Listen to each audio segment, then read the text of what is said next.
Hey everybody, it's Chief Meteorologist Brad Panovich here. We've got a tropical depression forming off the South Carolina-Georgia coast. The good news is it's not going to amount to a whole lot, and it's probably not going to have an impact on 4th of July weekend because it's happening today, not next weekend. So we'll talk about both because I know a lot of folks worried about next weekend and talking about this tropical entity. Let me show you here a very well-defined low-level circulation, but one of the things you notice here is all the thunderstorms are on the west side, nowhere near the center of circulation.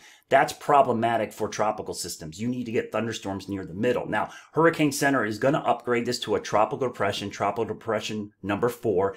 It's likely not going to make it much farther than that because you could see it's running out of time. It's going to be moving inland to the Georgia, South Carolina coast, probably in the matter of 6 hours or so as it makes landfall. So you can see here's a wider view with the radar on it. All the storms are between Savannah, Brunswick, and down towards Jacksonville.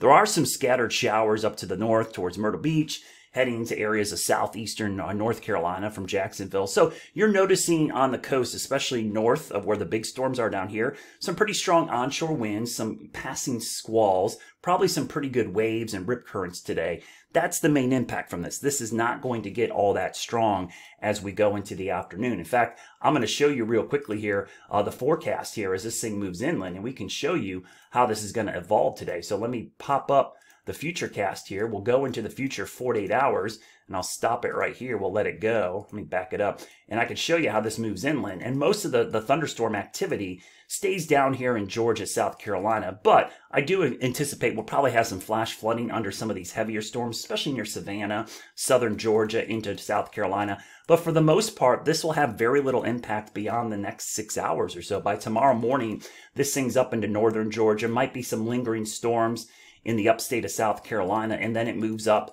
towards the north and east and kind of just gets absorbed by a trough. And then we get into a more typical summer pattern here. What's going to be happening for us, high pressure here, the Bermuda High, is going to keep feeding in this hot, humid air, and we're going to see pop up afternoon storms. So real quickly, here's a beautiful look at that, swirl there, but let me show you the tracks of the forecast guidance. Everything's in line, pretty much uniform agreement here where this thing is going to go. And intensity wise, never really gets to tropical storm force. So it looks like this is about all it's going to be able to do over the next 24 hours. But a lot of folks worry about 4th of July weekend. So let's take a sneak peek ahead to next weekend. All right, we've got a big holiday weekend coming up next weekend. So folks, why don't we worry? So here's today. We'll start today. This is 11 a.m. today. Notice our tropical system long gone. This will have zero impact on next weekend. So don't worry about this tropical depression. What we need to worry about really for next weekend is this cold front in the Midwest that's kind of been just slowly moving across the Midwest. It makes its way down towards the southeast by Friday, into Saturday. It starts to creep into the Carolinas. I'm going to stop this, Friday with the cold front somewhere in here in the afternoon. So it looks like there's a cold front here. Now, the cold front, the thing about the cold fronts this time of year, they don't produce rain 24/7. It's in the heating of the day. So you're looking at an increased afternoon thunderstorm risk on Friday, probably a pretty wet day. Saturday will be interesting because that front is still draped across the area. So during the heating of the day, notice, in the morning, the storms, this is probably overdone, to be honest with you.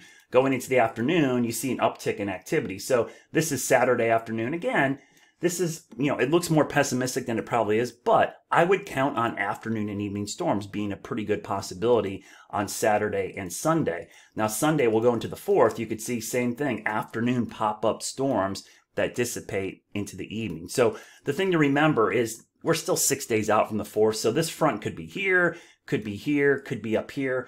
It just depends on where this sets up. Rain chances that far into advance are kind of always difficult, but it does look like we're going to have the increased chance of afternoon and evening storms this upcoming weekend. So if you have any outdoor plans, Friday, Saturday, Sunday for 4th of July weekend, just be ready in that normal time frame, 3, 4, 5, 6 o'clock afternoon, early evening. We're probably going to have some pop-up storms. Of course, I will post updates throughout the next couple of days as we get closer. And of course, we'll give you updates on what is going to be Tropical Depression number 4 and its forecast track into South Carolina and Georgia throughout the day today.